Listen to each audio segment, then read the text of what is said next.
सभी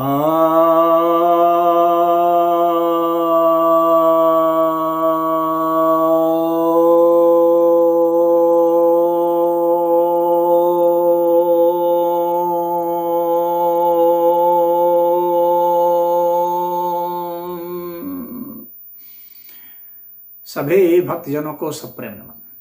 भक्तों, आज मैं आपके समक्ष विज्ञान भैरव तंत्र के 56वें श्लोक पर प्रवचन करने जा रहा हूं। यह 33वीं ध्यान विधि है। आपको पता ही है, मैं बराबर बताते आया हूं कि यह जो ग्रंथ है विज्ञान भैरव तंत्र, यह ध्यान साधना का अनुपम ग्रंथ है, श्रेष्ठतम ग्रंथ है। इसमें भगवान भैरव ने भगवती भैरवी को ध्यान साधना बताई है। हालांकि उनकी जिज्ञासा जो थी वह दार्शनिक थी, लेकिन उसका उत्तर उन्होंने साधना से दिया है। यानी वे कहते हैं कि सीधा जो है आप साधना कीजिए, उसके बाद फिर देखिए कि क्या होता है। आपको अपने दार्शनिक जो प्रश्न है उसका उत्तर स्वतः मिल जाएगा साधना से। तो अब हम देखते हैं कि इसमें ये क्या बतलाते हैं। अस्य सर्वस्य विश्वस्य पर्यंतेषु समन्ततः अध्व प्रक्रियया तत्वं शैवं ध्यात्वा महोदयः।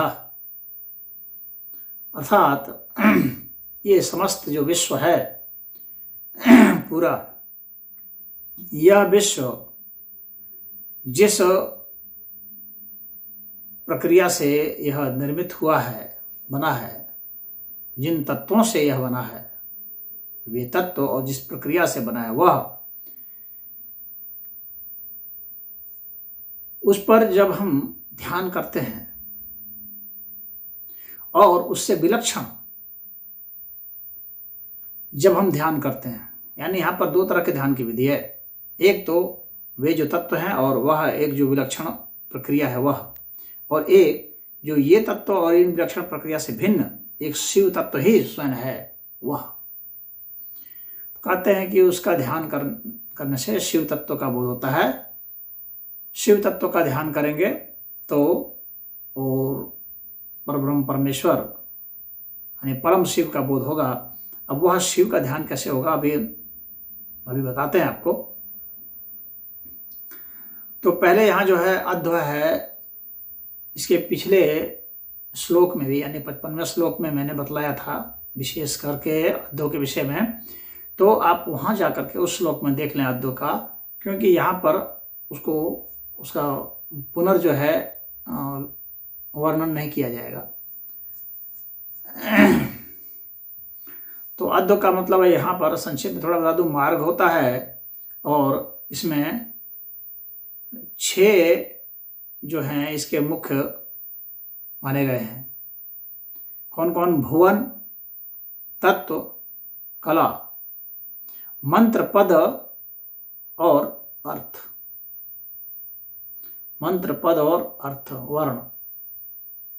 तो मंत्र, पद और वर्ण और उससे जो निहित है वो अर्थ है। तो ये जो मंत्र है इसमें पद और वर्ण हैं, तो ये तो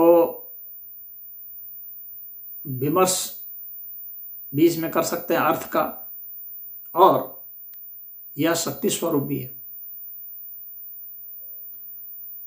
यानी वर्ण, पद और मंत्र ये शक्ति स्वरूप है, शक्ति की अभिव्यक्तियां हैं, और इनका हम विमर्श भी कर सकते हैं। यानी इनमें हम परस्पर कैसे भेद करते हैं इसका चिंतन कर सकते हैं, और उसके हिसाब से इसको जो है इसको हम डायरेक्ट भी कर सकते हैं, इसको हम डायरेक्शन इसको हम दे सकते हैं, दिशा दे सकते हैं इसको।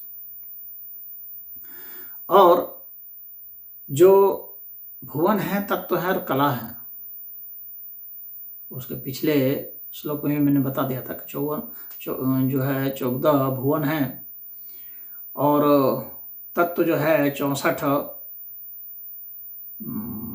शक्तियां हैं, दुर्गा शक्ति वे हैं, और कला है यानी उसके मध्य का जो एंगल है वह है,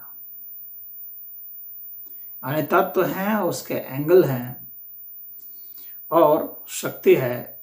तो ये जो हैं तो इसमें ये पदार्थ और शक्ति स्वरूप हैं, और यह वर्ण, पद और मंत्र ये विमर्श है, यानी चेतन शक्ति है, चेतन शक्ति है यह। और ऐसे मतलब कि शक्ति का सूक्ष्म स्वरूप भी है यह। अब इन दो प्रकार की जो शक्तियां, एक जिसमें एक में पदार्थ आ गया, शक्ति आ गई, जिसमें कि भुवन तत्व और कला हो गए, और ये जो आ गया वर्ण, पद और मंत्र, इसमें जो है चिंतना शक्ति भी आ गई, इच्छा शक्ति अर्थात हो गई, ज्ञान शक्ति हो गई, और ये सबके मिल जाने से ऐसे ये मनस शक्ति भी है। तो इससे इनके क्रिया प्रक्रिया से क्रिया शक्ति उत्पन्न हो जाती है, जिससे कि वो सब बन जाते हैं, भुवन बन जाते हैं, तत्व बन जाते हैं, पदार्थ बन जाते हैं। तो इन्हीं के सम्मिश्रण से ये सब बनते हैं। तो अब आपको इन तत्वों का चिंतन करना है, और अपने मन में, जैसे कि वैज्ञानिक सिम्युलेट करते हैं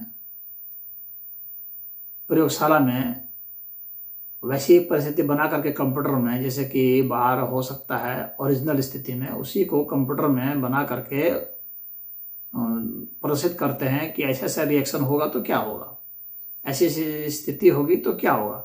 तो वो जो सुपर कंप्यूटर वगैरह होते हैं और क्वांटम कंप्यूटर होते हैं, वे उसको बहुत अच्छा से विश्लेषण करके निकाल के उसको बतलाते हैं, यानी वहाँ पर उनको इस प्रक्रिया को सिमुलेशन कहा जाता है। उसी तरह से हम लोग का माइंड भी सिमुलेट करता है। तो आप इन सब चीज़ों को करके आपका अपने माइंड को सिमुलेट कीजिए कि ऐसा ऐसा होगा तो कैसे कैसे बनेगा, कौन कौन सी प्रक्रिया बनेगी, उसी का आपको चिंतन करना है। उसमें जो ध्वनियाँ आएंगी, मंत्र आएंगे, वे ध्वनियाँ कैसे रिएक्ट होकर के पदार्थ बनेंगे, इसका भी आपको सिमुलेट करना है कि कैसे वे पदार्थ बन जाते हैं। या जो है, जब आप ध्यान में बैठेंगे तो आप चुपचाप बैठे रहेंगे तो आप देखेंगे कि आपके भीतर में ऊर्जा का प्रवाह चल रहा है, और वो ऊर्जा का प्रवाह का पदार्थ के साथ संबंध है, वे इंटरचेंजेबल हैं, वे बदल रहे हैं, एक दूसरे से एक्सचेंज कर रहे हैं। वही आपको लोकेट करना है, फोकस करना है, उसको जानना है, और इन सब का समन्वय जानना है। तो ध्यान में इसको बैठेंगे तो यह तो एक इसके ध्यान विधि, इसमें देखिए, इसमें मूलतः इसमें दो तरह के ध्यान विधि है, इसी एक ही श्लोक में दो ध्यान विधि बताई गई है। तो एक तो यह प्रक्रिया के माध्यम से हो गई, मार्ग की प्रक्रिया जो हो, और एक दूसरा है कि ये चूंकि ये सब अपर ब्रह्म की ही बात है, ये भुवन तत्व, कला, मंत्र, पद, वर्ण सब जो है अपर की ही है। अब इन सब को हम हटा दें कि कोई भी चीज़ जो कि पदार्थ रूप में हमें मिले, या कोई भी चीज़ जो हमें शक्ति रूप में मिले, चाहे ध्वनि की शक्ति हो, चाहे प्रकाश की हो, चाहे चुंबक की शक्ति हो, इस तरह से जो भी शक्ति मिलती है, वे हैं तो इसी दुनिया के, तो उनको छोड़ देना है। उसके बाद क्या है, उसके बाद जो है हमें विचार के रूप में मिलेगा। तो विचार भी एक विचारणा शक्ति होती है, तो वह विचारणा शक्ति भी वो शक्ति स्वरूप ही है, तो उसको भी छोड़ देना है। तो इन सबको जब छोड़ देते हैं, विचारों को छोड़ दिए और इन शक्तियों को भी छोड़ दिए, पदार्थों को भी छोड़ दिए, तो वह जो बच जाता है उस पर ही हमारा अपने आप ही ध्यान चला जाता है, और वह शिव स्वरूप है। तो वही शिव पर ध्यान करना है, और उस पर जब हम ध्यान करेंगे, यानी लगातार हम फोकस्ड रहेंगे किस चीज पर, वह चीज जो कि इनसे भिन्न है, जो कि शून्य शून्य जैसा है वह, लेकिन वह शून्य तो नहीं है, लेकिन शून्य जैसा है, क्योंकि इन चीजों से वो रहित है। इस अर्थ में ही वह शून्य है, अन्यथा वह सर्वथा शून्य नहीं है। जो वास्तव में खालीपन होता है वो सर्वथा शून्य नहीं होता। वह जिन पदार्थों को हम महसूस करते हैं उनसे वह रहित होता है, बस बात इतनी है। तो उनसे रहित होने के कारण जो वहां पर शून्यता की बात होती है, वो वास्तविक शून्यता नहीं है। वह जो तत्व है वह शिव तत्व है, और जब उस पर ही हम फोकस रहेंगे तो क्या होगा कि परम शिव वहां से प्रकट होंगे। तो परम शिव का जो है हमें बोध हो जाएगा, यानी शिव पर ध्यान करने से परम शिव का बोध हो जाएगा। यही यहाँ पर इसका मतलब था। और ध्यान करने की वही विधि है कि किसी भी ध्यान आसन पर आप बैठ जाइए। जो मैंने 6 ध्यान आसन आपको पहले से बताए हुए हैं, मैं उसको दोहराना नहीं चाहता। तो उनमें मैं किसी भी ध्यान आसन को आप सिद्ध कर लीजिए। सिद्ध करने का मतलब है कम से कम 5 घंटा बैठने की ताकत आप हासिल कीजिए। और उसके बाद जो है 5 घंटा आप उस पर फोकस रहने की कोशिश कीजिए। नहीं 5 घंटा, 3 घंटा, 4 घंटा, तो कम से कम इतना फोकस रहने की कोशिश कीजिए। अब उस या तो जो प्रक्रिया बताई गई है उसमें जो तत्व हैं उनमें उनके केंद्र में आप जाते जाएंगे। हर तत्व के केंद्र में आप जाएंगे, केंद्र से केंद्र, केंद्र से केंद्र में जाएंगे तो अंत में आप शिव में चले जाएंगे, निराकार तत्व में। या आप इन सभी को हटाते जाइए, उनको फोकस करने की जरूरत नहीं है, बस उनको आप रिप्लेस करते जाइए, साइड करते जाइए कि वो इसमें ये आकार है, मुझे इसको नहीं चुनना है, हट जाओ। ये शक्ति दिख रही है, प्रकाश दिख रहा है, ध्वनि मालूम पड़ रही है, चलो हटो।